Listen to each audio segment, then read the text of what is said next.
ఈ నెల 9వ తేదీన జరగనున్న అంతర్జాతీయ ఆదివాసీ దినోత్సవాన్ని పురస్కరించుకొని కోట రామచంద్రపురం ఐటీడీఏ పరేడ్ మైదానంలో నిర్వహించనున్న వేడుకలకు హాజరవుతున్న ఆదివాసీలకు శుభాకాంక్షలు తెలియజేసిన ఆర్ఐ సీనియర్ అసిస్టెంట్ కుంచ గంగరాజు, ఉప తహసీల్దార్ పాయం రమేష్ అదే రోజు ఐటీడీఏ ప్రాంగణంలో రాజమండ్రి డాక్టర్ అగర్వాల్ కంటి వైద్య నిపుణులచే ఉచిత కంటి వైద్య శిబిరం నిర్వహించనున్నట్లు ఆర్ఐ గంగరాజు తెలిపారు. కంటి సమస్యలతో బాధపడే వారికి ఈ ఉచిత మెగా కంటి వైద్య పరీక్షలు ఎంతగానో ఉపయోగపడతాయని, ఏజెన్సీ ప్రాంత కంటి సమస్యలతో బాధపడుతున్న వారు డాక్టర్ అగర్వాల్ కంటి వైద్య నిపుణులు అందించే సేవలు సద్వినియోగం చేసుకోవాలని ఆర్ఐ గంగరాజు వెల్లడించారు.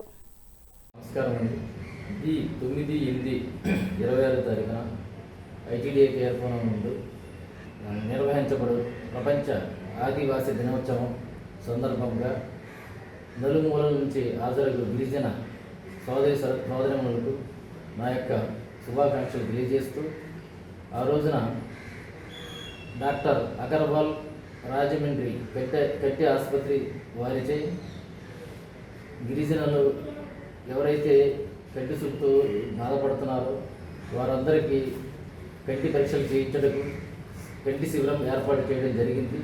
కావున అందరూ గిరిజనులు ఈ యొక్క అవకాశాన్ని సద్వినియోగం చేసుకోవాలని కోరుకుంటూ సెలవు.